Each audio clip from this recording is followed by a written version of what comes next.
My name is Alex Howard.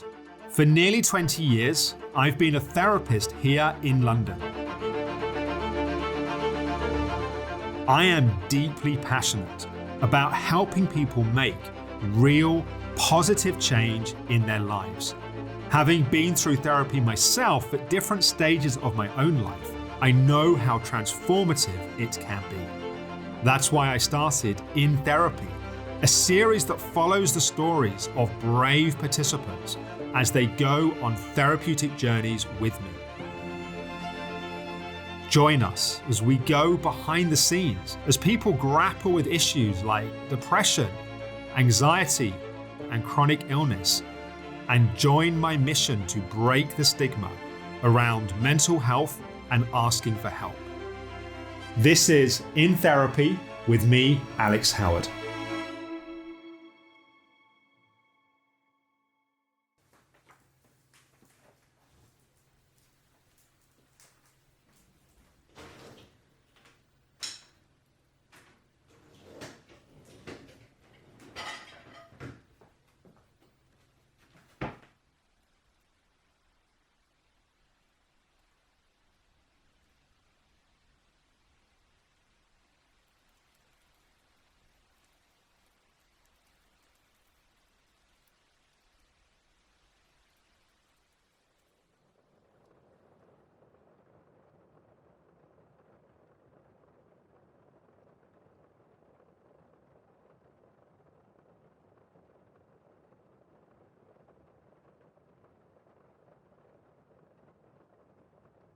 Hi, just checking in again. It's been a few days since I last saw Alex, and I've been continuing with the reset program. I've been meditating, and I did the self-love meditation after my last session with Alex, because I had a bit of a light bulb moment during the session. I was talking about the vulnerable inner child within me. I've been aware for quite a while that I have to do some work on nurturing that inner child who I've spent my whole life protecting. I realise I've kept imprisoned and not allowed to be free or to have a voice because of the fear. I think, as a child, I wasn't allowed to be who I am or who I was emotionally, and my needs were not met. And for fear of being reprimanded for being me, I shut that little girl down, and I became somebody who I thought society would accept more, but actually it's not the case. And I am as guilty as they are for abandoning and neglecting that little girl, because I haven't allowed the little girl to come out and be who she is. I'm definitely feeling like this work is working. I'm making more connection with that inner child, that terrified, anxious, desperate little girl, and accessing those feelings is really frightening for me, but I am feeling like I'm sort of very, very tentatively and very carefully being able to do that. So, and then I've got all my 4 kids home at the moment, and while I love it, and I really do love it, it's exhausting. I've got my ex-partner coming to stay over the Christmas period, and that's on my mind. But all in all, I feel stronger. I do feel stronger. So yeah, that's me. Thanks.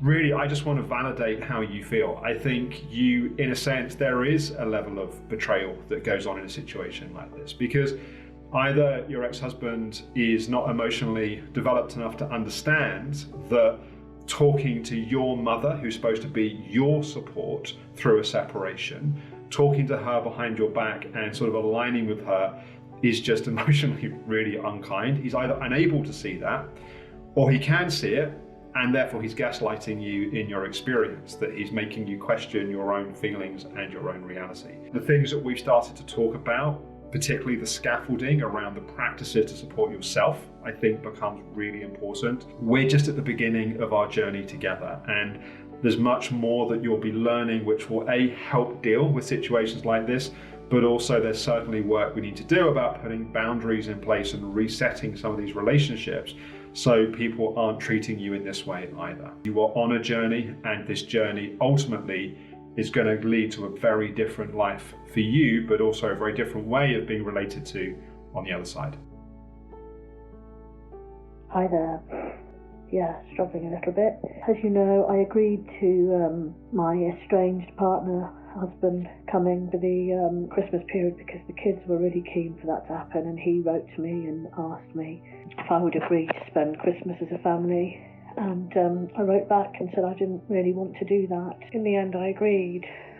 But I put in my plans to stay strong, and I went for a walk every day.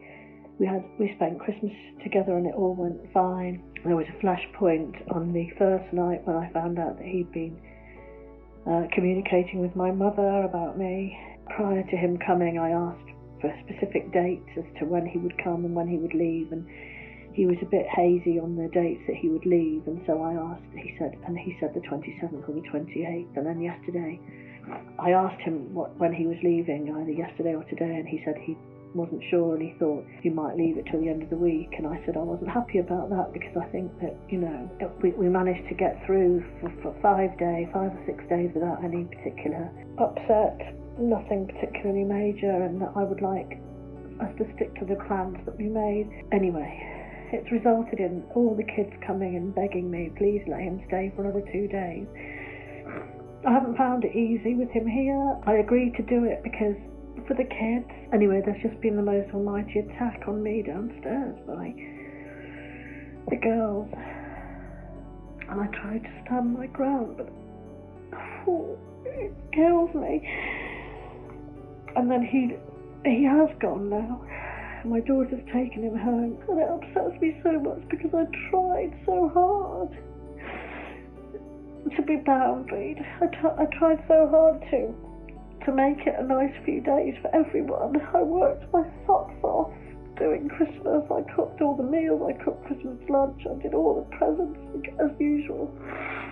I put my feelings aside so that I could do that for the kids, and this is how it's ended. I don't know. I feel a bit broken today.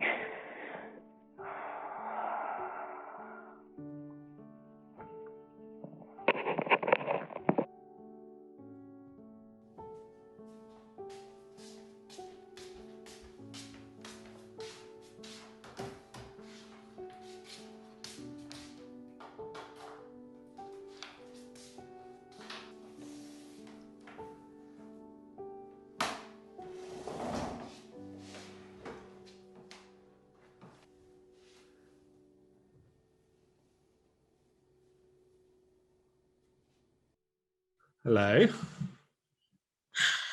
How are you? I'm good, thank you. How are you doing? Overall, I've been working really hard to try and keep an equilibrium, and then we had that sort of blip just before Christmas, which kind of sent me rocketing, but I managed to sort of come back to some kind of balance quite quickly using everything that I've been doing with the reset program. Straight after seeing you, I did the meditation really religiously, and I was really good at that. And then Christmas I went off piste a bit. And how was that period when you were doing it kind of religiously? What was the effect? Oh, amazing! It really, I mean, I love it, and I've been doing it again, latterly. I think Christmas, you go into this kind of black hole, don't you? Whether what day it is or what's going on, and there's so much going on, and that's the time when I should be doing it, but the time just seemed to. And then I find if I'm out of a routine, then I find it very difficult to get into a routine, I suppose, is what I'm trying to say. But the last week or so, I've got back to work and I've been back in more of a routine. As I say, I don't find it easy to be in any routine, but I've been feeling all right. And I have got an anxiety bubbling under the surface with everything that's going on with COVID. I've heard a couple of really horrible stories. which, but the meditation has really helped. I did the self-love meditation. Okay. I've been doing that, and I found that incredibly powerful. I've tried doing the compassion one a few times, and it makes me angry. That's because I try and see people who I still feel angry with through a compassionate lens, and I find that difficult. When I was doing the self-love meditation, I found myself crying my eyes out, real like tears rolling down my face. I think at the moment, the self-love is more important than the compassion for others. I think so much of your life has been about making other people's needs more important than your own. And there's probably a place in you which feels a bit sensitive and almost reactive to giving others compassion. But actually what it sounds like is really landing and really resonating is giving yourself that self-love and that self-care. Overall, I know that I am connecting with that little girl inside me much, much more. And I'm nurturing her and honouring her. And I'm really giving myself permission to look after myself and to give myself a bit of time and not to be too harsh on myself. Does it also feel more empowering to realize that it's much of this is about your relationship with you, because that's something that we can change? I think part of the sort of helplessness and the overwhelm of how things have been seen in the past is that the suffering is a result of how other people have related to you, and you can't change those people. But when you realize that the way that you're relating to yourself is at the core of this, that is something you can change. And in fact, part of the reason for the homework that I set you last time was just the act of showing up to yourself and meditating regularly, going for a walk when you need to, going through the program. Like, that commitment to yourself is an act of self-love. Yeah. And I have been, on the whole, I'm not going to say I've done it perfectly because I haven't, but on the whole, the walking I've done a lot of. The meditation I did at the beginning, and I have, it's like a sandwich. I didn't do much in between over the Christmas period. But I do also find that when the house is full of people, I find that quite difficult. And before my ex-husband came to spend that 5 days with us, we'd come to an arrangement that he'd come for 5 days, and it was fine, apart from that one blip. Which so apart from that, you were able to navigate the time you had? Yeah, until the day that he was due to leave. Yes. And then I'd said to him, because he wouldn't give me an exact day that he was going to leave, he said on the 27th or the 28th. And I said, well, I'd like to know just so that we have arrangements in place, and he wouldn't. So I kind of let that one go. And then on the 27th, I said, have you decided when you're leaving, today or tomorrow? And he said, oh, I think I'll stay till the 30th. And I said, well, I'd prefer it if we could stick to the arrangements that we made before you came. That would make him anyway. So he got the kids to come and petition me and say, please, can you stay for another few days? And I just and that was quite kind of progress for me, because I felt strongly that we should stick to what we'd said. Which was already a big stretch for you outside of what was your ideal. Yes, exactly. And I did come in for quite a lot of abuse as a result of that.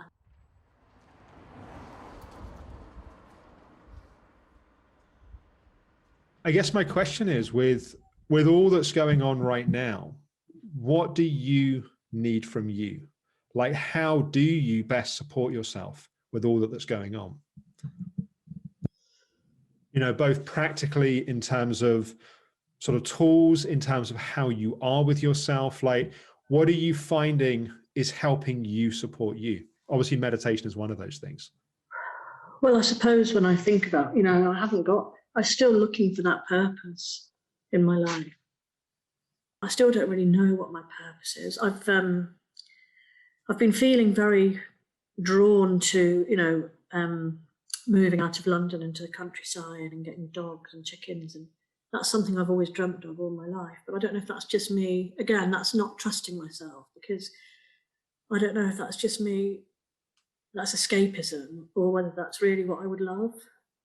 Well, I guess one of the opportunities stroke challenges of what's happening is that you've needed to be where you are to support the kids and for everything else that's been going on, and suddenly all of these things have the potential to be questioned and to be reconsidered. And what do you want for this next decade, this next chapter of your life? My dream is I'll be sitting in my wonderful country house, cottage, whatever, with a big garden and dogs and goats and chickens, and I'll be researching and writing. That's kind of my dream. Wonderful. But then I don't think about, the lack of access to Sainsbury's up the road, and I don't know. I can't do anything at the moment, but I think. Well, what you can do is you can allow yourself to dream, and you can take the time and the space to just listen to what your heart and listen to what your body is wanting. And, being in touch with that doesn't mean you have to impulsively suddenly act on that straight away. These kind of decisions need your head, your heart, your gut instinct. They need all of those kind of centers lined up. But just for now, just recognizing that when you think about that life in a certain way, it gives you a sense of optimism and a sense of hope and a sense of looking forward to the future, which is different to that mindset of focusing on all the things you feel you've lost and all the things that have gone wrong in the past. What I'm hearing is, as things are becoming a bit calmer and you're being more supportive and sort of caring towards yourself, that part of what is then happening is you're allowing yourself to look to the future in a more optimistic and positive way. And I think that's great. Yeah.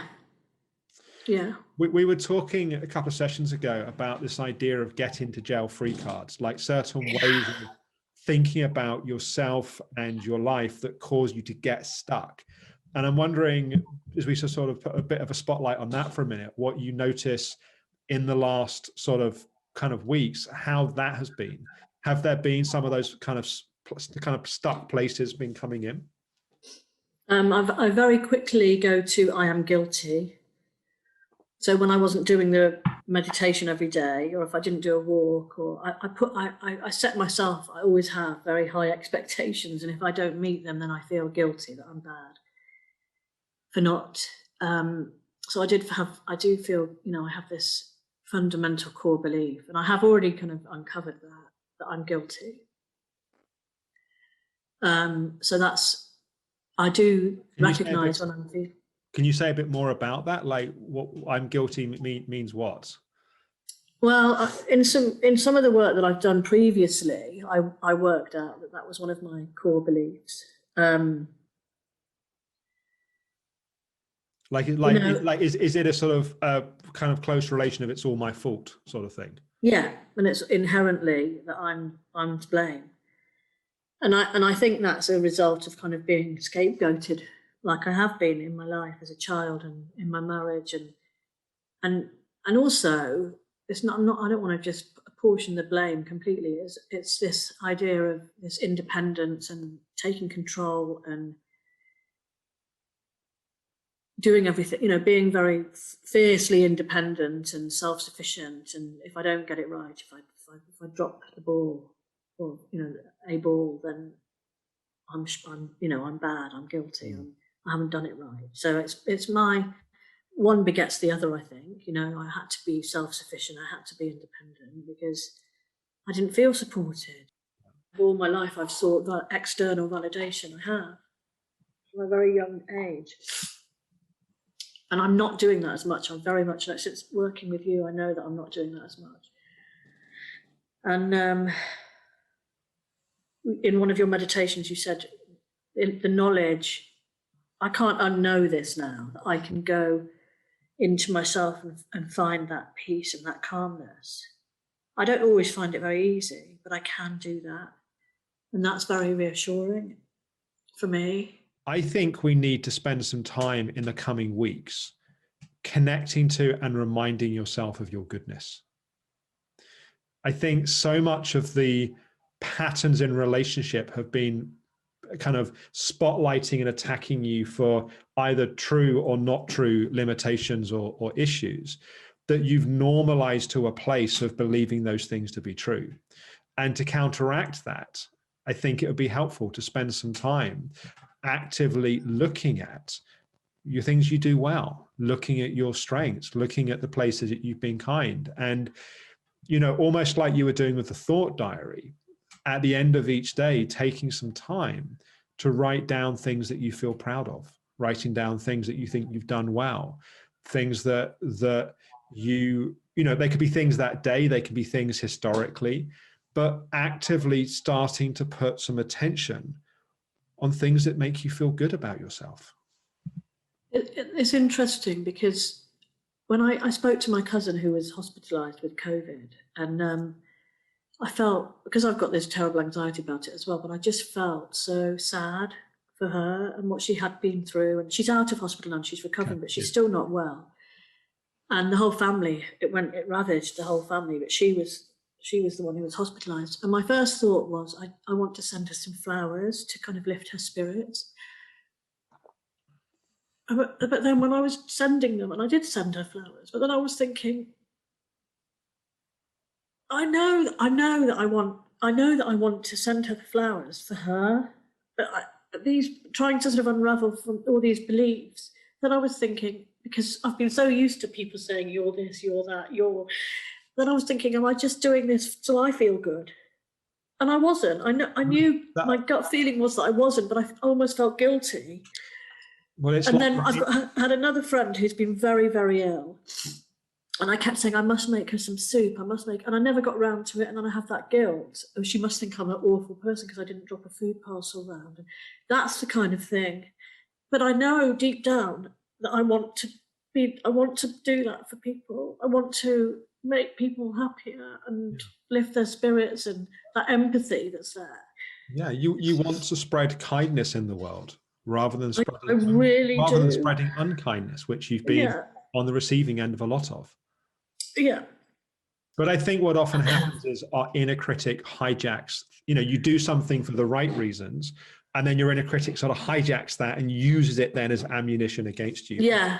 Just seeing that, it's like, hang on a second, my motivations are good, and the rest is just bullshit. Like, not letting that hijack it and then use it as a weapon against you. So I think having some time each day where you write down things either that day or things historically about yourself that you feel good about, that you feel proud of, and making that an active spotlight of placing your attention on seeing that.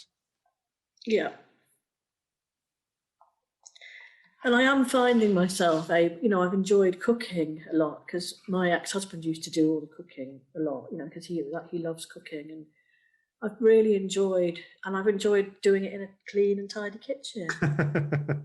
And I've really enjoyed doing that, and the creative stuff and making masks, and I've really enjoyed. I know I don't want to sit at a computer from 9 till 5 every day. Right. I know that. I have come, and I've known that for a long time. And yet that's where I always got my validation. Yeah. Because I know I can do that. And I know I can, do a good job of work. But I don't want to do it anymore. I want to breed dogs and sell chickens' eggs. And I genuinely have got this yearning to do that and do it, have a B&B or make nice food for people and give people a nice experience and not live a 9 to 5 city life anymore. I don't want it. And as I say, that might be the rest of your life, or that might be a chapter in your life. Yeah. You don't need to know the answer to that right now. But I think letting yourself hang out in that place of wanting and wishing and curiosity, I think is healthy, and I think is good. How far have you got in the reset program? I think I said to you last time you could go as far as module 4. Are you still? Yeah. Well, You said do module 4 just before we meet, and then I'd forgotten that you said that until about 5 minutes before we met. So that's fine. So I haven't done module 4. Between now and next time, I'd like to do modules 4 and 5. And I think it will also give you a more practical tool to use to work with some of this. So a way of saying stop to and challenging the various patterns of beating yourself up and judging yourself. So it's a sort of two-pronged piece of homework that I'm asking you to do. Part 1 is focusing on these positives about yourself and looking for them and cultivating your attention on them. And then the second is what you'll learn with the stop process. And then the presence process is how to stop the ways that you focus on the negative and you go into the get gel free cards and you beat up on yourself. So I think that and obviously want you to keep going with the meditation, because that's part of what is really important to calm and settle things. But then these become our sort of next two sort of tracks moving forwards. Okay, so that's 4 and 5. 4 and 5, exactly. And then what questions have you got, if any, questions for me? Well, it's more kind of a question and a statement. So I found a gap between seeing you, and I know Christmas and everything came in between, so that was unusual. I found that quite a long gap. It has been a long gap. It's been nearly a month. Yeah.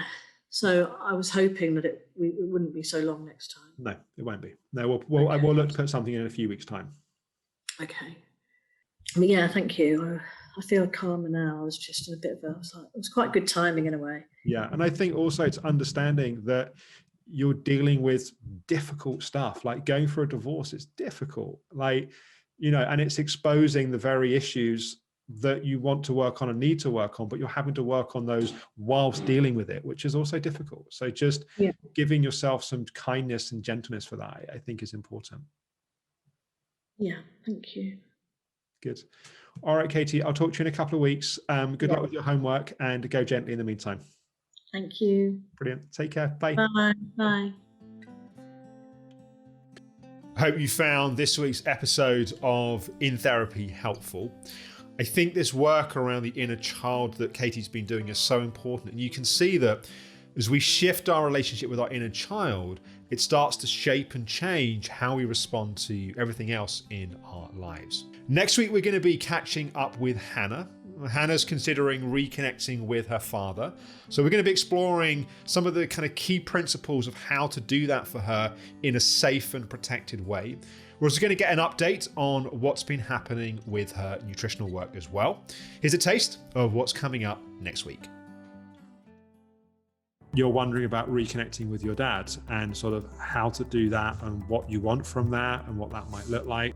I'm just worried about how it could impact me if I didn't feel like it went well. Sometimes I'll think, oh, finally there's an understanding. A couple of weeks later, he won't be able to remember it. If, for example, what happens is you start to feel that you're being bullied, that needs to be a sign that it's not happening on the terms that it needs to for you. Yeah, that's what I'd worry about.